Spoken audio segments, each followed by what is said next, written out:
Alright guys, UFC main event time. This is UFC 316 with Merab, the Machine Dvalishvili, defending his belt against Sean O'Malley.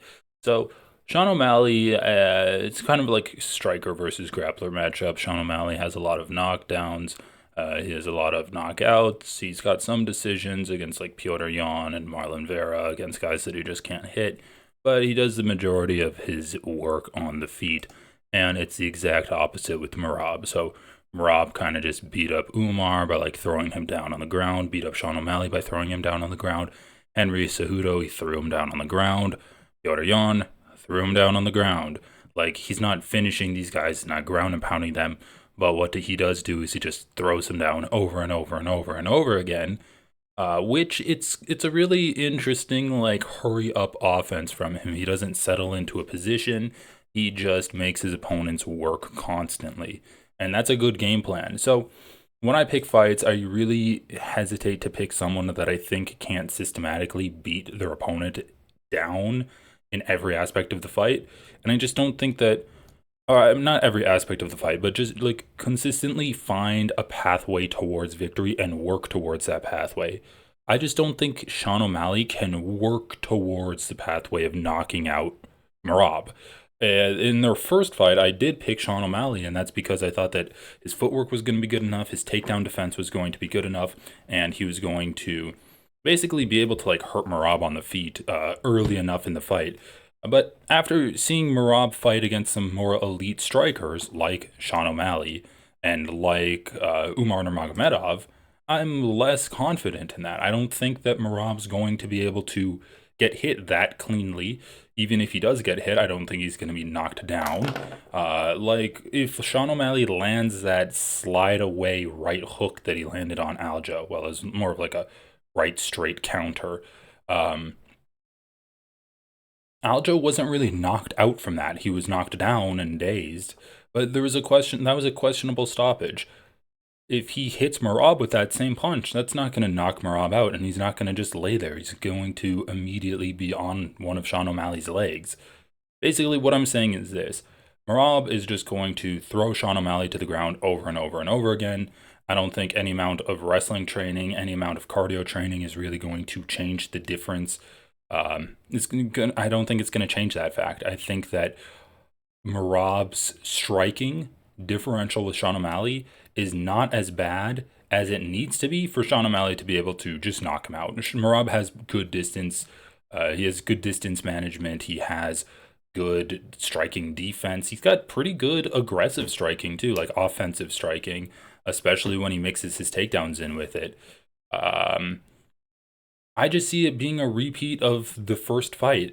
Merab Dvalishvili is a really good bantamweight, and I don't see Sean O'Malley being the one that stops him. Like, look at his record. Casey Kenny decision. I mean, it's funny because it's all decisions except the chinny Marlon Moraes, right?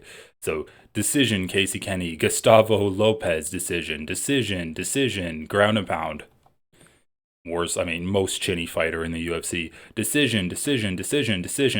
Like, he's just decisioning the best guys in the sport, and no one's figured him out yet. If anyone's going to do it, it could be Sean O'Malley because he has the striking, he has the knockout power, he's got decent footwork, he's got decent takedown defense. I just don't see him making the improvements that are necessary in order to bridge that gap that he had with Merab. I know there was a question of his grappling defense in that first fight and if he was training enough.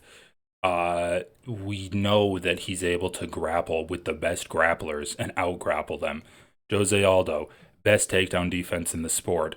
Henry Cejudo, some of the best offensive grappling. Same with Umar Nurmagomedov, great offensive grappling. Sean O'Malley doesn't have that level of defensive grappling or offensive grappling. Merab's going to be able to get him down. He's going to be able to just do it over and over and over again. And then when I say that Merab works towards his pathway to victory, his takedowns are the way that he wins. Like, it's both the destination and the tool that he uses to get there. He wins by taking down Sean O'Malley. But also, when he takes down Sean O'Malley, that makes his next takedown easier because he's winning on the scorecards, and he's tiring him out. So it's like both the destination and the vehicle that he's using to get to that destination. Sean O'Malley, he's going to have to really like do teeps to the body, but once again, if you throw kicks against a wrestler, they just grab the kick. He's going to jab the body. That's probably going to be a really good weapon. He's going to probably be throwing a lot of uppercuts too, trying to utilize that like backstep right hook that he landed on Aljo, which won him the belt. Merab is just going to get him to the ground, though. He's just going to get him to the ground. We're going to have a virtuoso-like performance similar to what Jack Della Maddalena had with Bilal. But once again, Bilal tired out in that fight. Merab's not going to get tired out. So anyway, that's my prediction. I'm going to just do Merab by decision. It's going to be boring, I think. Maybe it will be an exciting fight. And I hope that it is back and forth with both guys getting hurt, similar to that Bilal Jack Della Maddalena fight, because I think that's the most possible exciting outcome for this fight. But I don't know how exciting it's going to be. Once again, Merab is able to tire out and dominate the best grapplers in the division. Sean O'Malley is not the best grappler in the division. He's arguably the best striker in the division, but against a grappler as elite as Merab, that striking needs to be backed up with a solid base of wrestling, and he just doesn't have that right now. So let me know what your thoughts are down below. UFC kind of sucks. Like, I'm more excited for the co-main event, Kayla Harrison taking on Juliana Pena, than I am for this fight. Why are they doing a rematch? Throw Corey Sandhagen in there. I'd even rather see Song Yadong versus Merab Dvalishvili. Like, Sean O'Malley's the last person I'd want him to see do a rematch against. Give me Pyotr Yan. Give me Umar Nurmagomedov. Like, come on. Like, have Pantoja move up and fight Merab. That would be more exciting. The UFC just seems so stale. It just seems so recycled with everything that they're doing. I feel like I'm back in 2020. It seems like there hasn't been any evolution in this organization since then. And it's just getting worse. This is UFC Noche. It's not at the speed. It's not at the Sphere. It just is straight up shittier than last year. So anyway, let me know what your thoughts are on that down below. And hopefully we get some exciting fights with like Islam and the welterweights, because that's the most exciting part of the sport right now. Anyway, thanks for watching, and I'll be back to you later.